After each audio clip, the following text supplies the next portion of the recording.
नमस्कार मित्रांनो, इन्व्हेस्टमेंट माहिती यूट्यूब चॅनलवर तुमच्या सगळ्यांचे स्वागत आहे. तर मित्रांनो, आजच्या व्हिडिओमध्ये आपण मल्टिपल शेअरच्या लेटेस्ट अपडेट आणि लेटेस्ट न्यूजबद्दल बोलणार आहोत. तर चला व्हिडिओ स्टार्ट करूया. तर सगळ्यात पहिले बोलूया सोना BLW प्रिसिशन फॉर्गिन्स लिमिटेडबद्दल. आणि मित्रांनो, या अपडेटचा टायमिंग तुम्ही इथे बघू शकता. ही अपडेट आली आहे 18 ऑगस्ट 2025, म्हणजे आज सकाळी जवळपास 11 वाजता. तर चला बघूया काय आहे या अपडेटमध्ये.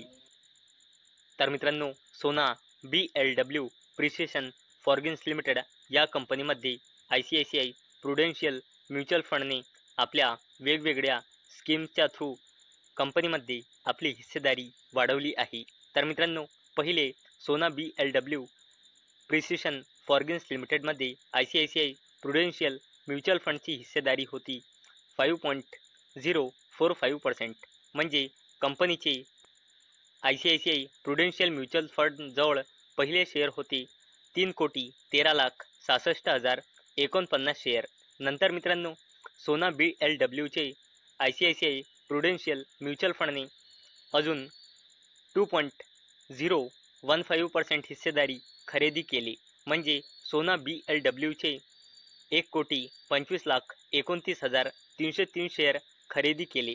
आणि मित्रांनो, या खरेदारीनंतर ICICI प्रुडेन्शियल म्युच्युअल फंडची आपल्या वेगवेगळ्या स्कीमच्या थ्रू सोना BLW प्रिसिशन फॉर्गिन्स लिमिटेडमध्ये हिस्सेदारी वाढून झाली आहे 7.060%. आणि कंपनीचे ICICI प्रुडेन्शियल म्युच्युअल फंड जवळ टोटल शेअर झाले आहे 4,38,95,352 शेअर. चला आता बोलूया युथम इन्व्हेस्टमेंट अँड इन्फ्रास्ट्रक्चर लिमिटेडबद्दल. आणि मित्रांनो, हा अपडेट आला आहे 18 ऑगस्ट, म्हणजे आज सकाळी जवळपास 11:30 वाजता. तर चला बघूया काय आहे या अपडेटमध्ये. तर मित्रांनो, युथम इन्व्हेस्टमेंट अँड इन्फ्रास्ट्रक्चर लिमिटेड या कंपनीचे प्रमोटर ग्रुपच्या पार्ट असलेल्या मेंटॉर कॅपिटल लिमिटेड यांनी युथम इन्व्हेस्टमेंट अँड इन्फ्रास्ट्रक्चर लिमिटेडचे शेअर सेल केले आहे.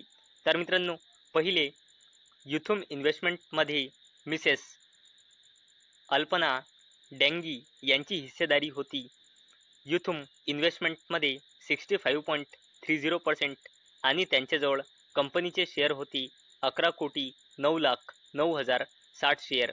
तसेच मेंटॉर कॅपिटल लिमिटेडजवळ युथम इन्व्हेस्टमेंटची 6.24% हिस्सेदारी होती आणि शेअर होते 1,05,90,936 शेअर. म्हणजे टोटल प्रमोटर ग्रुपजवळ युथम इन्व्हेस्टमेंटची टोटल हिस्सेदारी होती 71.54% आणि शेअर होते 12,14,99,996 शेअर. आणि मित्रांनो, आता युथम इन्व्हेस्टमेंटचे मेंटॉर कॅपिटल लिमिटेड जे कंपनीचे प्रमोटर ग्रुपचा पार्ट आहे, त्यांनी युथम इन्व्हेस्टमेंटची 2.74% हिस्सेदारी विकली आहे. म्हणजे कंपनीचे 46,61,309 शेअर. आणि मित्रांनो, ही हिस्सेदारी सेल केल्यानंतर मेंटॉर कॅपिटल लिमिटेड यांची युथम इन्व्हेस्टमेंटमध्ये हिस्सेदारी घसरून राहिलेली आहे 3.49% आणि यांच्याजवळ शेअर राहिलेले आहे कंपनीचे 59,29,627 शेअर. आणि मित्रांनो, आता युथम इन्व्हेस्टमेंटमध्ये प्रमोटर ग्रुपची हिस्सेदारी खाली येऊन राहिलेली आहे 68.79% आणि प्रमोटर ग्रुपजवळ आता शेअर आहे कंपनीचे 11,68,38,687 शेअर. चला आता बोलूया पॅरादीप फॉस्फेट्स लिमिटेडबद्दल. तर मित्रांनो, पॅरादीप फॉस्फेट्स आईज ₹1,500 कोटी expansion to double market share by financial year 2026. तर चला अपडेटला डिटेलमध्ये समजून घेऊया. मित्रांनो, fertiliser manufacturer company Paradeep Phosphates Limited या कंपनीचा प्लान आहे येणाऱ्या नेक्स्ट 3 वर्षामध्ये आपली कॅपॅसिटी वाढवण्यासाठी 1500 कोटी रुपये इन्व्हेस्ट करण्याचा आणि मित्रांनो तसेच या कंपनीचा टार्गेट आहे इंडियाच्या 20 मिलियन टन्स फॉस्फेटिक फर्टिलायझर सेक्टरमध्ये आपला मार्केट शेअर डबल करण्याचा.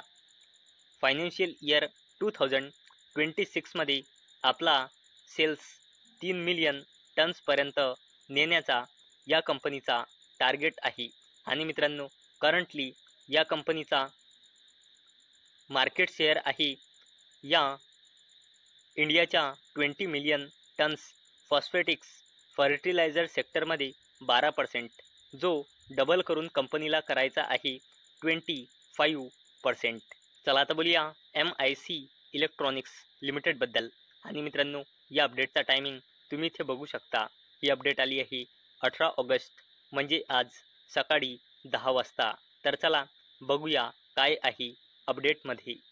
तर मित्रांनो MIC इलेक्ट्रॉनिक्स लिमिटेड या कंपनीचे promoter RRK enterprise private limited यांनी MIC इलेक्ट्रॉनिक्स लिमिटेडमधली आपली हिस्सेदारी सेल केली आहे.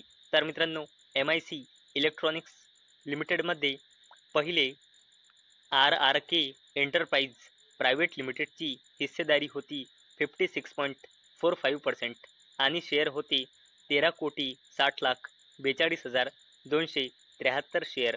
नंतर मित्रांनो RRK एंटरप्राइज यांनी MIC इलेक्ट्रॉनिक्स लिमिटेडची 2.19% हिस्सेदारी सेल केली म्हणजे कंपनीचे 52,67,239 शेअर सेल केले आणि मित्रांनो आता MIC इलेक्ट्रॉनिक्स लिमिटेडमध्ये त्यांची हिस्सेदारी घसरून राहिलेली आहे 54.26% आणि त्यांच्याजवळ MIC इलेक्ट्रॉनिक्स लिमिटेडचे शेअर राहिलेले आहे 13,07,75,034 शेअर. चला आता बोलूया ASM टेक्नॉलॉजीज लिमिटेडबद्दल आणि मित्रांनो अवेलेबल डेटानुसार म्हणजे ऑगस्ट 2025 नुसार या कंपनीमध्ये प्रमोटर्सची होल्डिंग आहे 54.85%, FISची होल्डिंग आहे 0.60%, DISची होल्डिंग आहे 0.02% आणि या कंपनीमध्ये पब्लिकची होल्डिंग आहे 44.53% आणि मित्रांनो या कंपनीमध्ये मुकुल महावीर अगरवाल यांनी आपली हिस्सेदारी वाढवली आहे 6.48%ने 11.70% आणि मित्रांनो जर हे नाव तुम्ही सर्च केले तर हे खूप मोठे इन्व्हेस्टर आहे आणि मित्रांनो याच अपडेटमुळे ही कंपनी फोकसमध्ये आलेली आहे कारण मुकुल महावीर अग्रवाल यांनी या कंपनीमध्ये आपली हिस्सेदारी वाढवली आहे. चला आता बोलूया टाटा ग्रुपच्या जबरदस्त कंपनी इंडियन हॉटेल्स कंपनी लिमिटेडबद्दल. तर मित्रांनो Indian hotels to add 10 new hotels under ginger brand to invest ₹500 कोटी इन कन्स्ट्रक्शन. तर चला अपडेटला डिटेलमध्ये समजून घेऊया. तर मित्रांनो टाटा ग्रुपची जबरदस्त company Indian hotels company limited 10 नवीन हॉटेल्स ओपन करणार आहे under its mid scale category brand ginger आणि मित्रांनो कंपनीने पार्टनरशिप केली आहे मेडिसन सोबत. कशासाठी? तेलंगणामध्ये हॉटेल्सच्या कन्स्ट्रक्शनसाठी आणि मित्रांनो असा अंदाजा आहे की या हॉटेल कन्स्ट्रक्शनचे इस्टिमेट कॉस्ट जवळपास 500 कोटी रुपये राहील. चला आता बोलूया डिफेन्स कंपनी BEL बद्दल म्हणजे भारत इलेक्ट्रॉनिक्स लिमिटेडबद्दल. तर मित्रांनो BEL in focus to manufacture defence missile system under project Kush. तर चला अपडेटला डिटेलमध्ये समजून घेऊया. तर मित्रांनो रिपोर्टच्या थ्रू अशी अपडेट येत आहे की defence company Bharat Electronics Limited project कुशमध्ये लीड रोल प्ले करणार आहे आणि मित्रांनो हा जो प्रोजेक्ट कुश आहे हा इंडियन आर्मीसाठी एक मेजर डिफेन्स प्रोग्राम आहे. चला आता बोलूया मॅझगॉन डॉक शिपबिल्डर्स लिमिटेड आणि Garden Reach Shipbuilders and Engineers लिमिटेडबद्दल. तर मित्रांनो Mazagon Dock GRSE share in focus as shipping sector may receive infrastructure status report. तर चला अपडेटला डिटेलमध्ये समजून घेऊया. तर मित्रांनो, रिपोर्टच्या थ्रू अशी अपडेट येत आहे की गव्हर्नमेंटकडून शिपिंग इंडस्ट्री कंपनीला इन्फ्रास्ट्रक्चरचं स्टेटस मिळू शकते. आणि मित्रांनो, याच रिपोर्टच्या थ्रू आलेल्या अपडेटमुळे आज शिपिंग इंडस्ट्रीच्या कंपन्या जसे की मॅझगॉन्डॉक शिपबिल्डर्स लिमिटेड आणि Garden Reach Shipbuilders and Engineers Limited फोकसमध्ये होती. आणि मित्रांनो, जर असे झाले की या कंपन्यांना इन्फ्रास्ट्रक्चर स्टेटस मिळाले तर मित्रांनो, जेव्हा पण या कंपनीला बिझनेस करण्यासाठी लोन लागेल त्यासाठी या कंपनीला थोडं इझी जाईल. जर या कंपन्यांना या इंडस्ट्रीला इन्फ्रास्ट्रक्चर स्टेटस मिळालं तर. चला आता बोलूया मुकेश अंबानीजीच्या जबरदस्त कंपनी रिलायन्स इंडस्ट्रीज लिमिटेडबद्दल. तर मित्रांनो, Reliance consumer products forage into functional beverages with 0 joint venture. तर चला अपडेटला डिटेलमध्ये समजून घेऊया. तर मित्रांनो, मुकेश अंबानीजीच्या जबरदस्त कंपनी रिलायन्स इंडस्ट्रीज लिमिटेडच्या FMCG arm Reliance consumer products लिमिटेडने जॉईंट व्हेंचरच्या थ्रू हेल्दी फंक्शनल बेवरेजेस स्पेसमध्ये एंट्री करण्याची घोषणा केली आहे. तर मित्रांनो, मला अपेक्षा आहे आजचा आपला व्हिडिओ तुम्हाला इन्फॉर्मेटिव्ह वाटला असेल. तर मित्रांनो, जर तुम्हाला हा व्हिडिओ इन्फॉर्मेटिव्ह वाटला असेल तर या व्हिडिओला लाईक करा आणि चॅनलला सबस्क्राईब करा. आणि मित्रांनो, हा व्हिडिओ फक्त आणि फक्त एज्युकेशन पर्पजसाठी बनवलेला आहे. माझ्याकडून काहीही रेकमेंडेशन नाही की तुम्ही या स्टॉक्सना बाय करा, सेल करा किंवा होल्ड करा. तर चला भेटूया उद्या संध्याकाळी 6 वाजता. तोपर्यंत टाटा, बाय बाय.